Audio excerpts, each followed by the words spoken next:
Draft Lab is in progress, and Mel, this time we're taking a look at the best available, the top prospects in the entire class. When I look at these boards, it's four of the same names, shuffled a little bit. You're a little bit higher on Jarvis Jones than I am, coming out of Georgia. I like Star Latulele, pending medical, coming out of Utah, defensive tackle. When you talk about the greatest upside of any player in this class, where are you going? I'm going to go off our board to number 6 on my big board, and that's Deion Jordan, the kid who is a defensive end, combo guy, outside linebacker out of Oregon, coached very well by Nick Aliotti, who does a great job out there with the Ducks coordinating that defense. Former wide receiver, tight end, developed into an accurate defensive end at Oregon, and he's going to keep getting better and better. Could he be the next Aldon Smith with his length, his wingspan, and his pass rush potential? Yes, he could. That's why I think, hey, number 6 on a big board, 2 or 3 years down the road, as we think about upside, Todd, could be spectacular getting after the quarterback. I like that call, but my favorite player in this entire draft in terms of just the story and the tape is Ziggy Ansah from BYU. You're talking about a guy who back in 2008 was coming over from Ghana. He had never watched an American football game in his life. They had to teach him how to put his pads on, and now, after just 9 starts this past year, we're talking about him as a potential top 5 pick.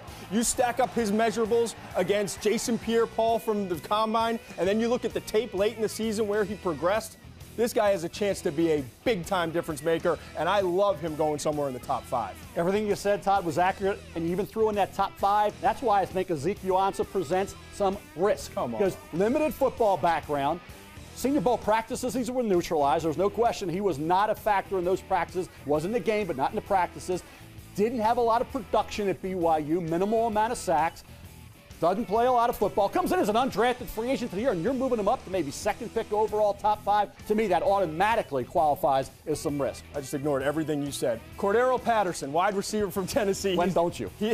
That's true, too. He's my risk guy. Now, listen, I get it. I get the explosiveness. I see the vertical passing game sometimes. I see the unbelievable ability when the ball is in his hand. Heck, they started just handing him the ball. He's that good.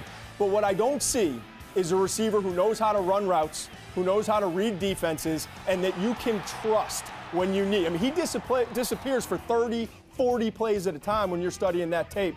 Cordero Patterson as a top 20 pick, a little bit rich for my blood. Now, when you look at players in terms of the under-the-radar guys, trying to find guys from underneath the stones, beating the bushes. Who do you got, Kuiper? Brandon Williams, defensive tackle, Missouri Southern. Todd, I like the fact that they dominated at a lower-level competition because you have to in order to be a second-round pick. This is where Brandon Williams could go. And you have to go down to Mobile and show that, hey, you could have played at any major university, and he did that. Senior Bowl practices, he was outstanding, presents the exact physical ability and the makeup you want in a defensive tackle at the pro level. I think he's the first non-1A player off the board. I think he goes in round 2. Could be. It's a good call. Gavin Escobar is the player I'm looking at. San Diego State, highly productive.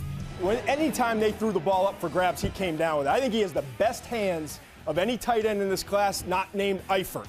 And he does a great job in traffic. Yes, he's got to learn how to block, but who blocks at tight end anymore? This guy, Escobar, could be the next Greg Olsen, and you could get him somewhere in that mid to late 2nd round range. That's a great value. Now, I know the board's loaded with offensive linemen, defensive linemen, but as we talked about a few months ago, as we get closer and closer, you're starting to hear the quarterbacks like Geno Smith and Matt Barkley, the wide receivers like Tavon Austin, Cordero Patterson, whether I like it or not, all starting to move up. We're going to find out in April's draft where these guys actually wind up going.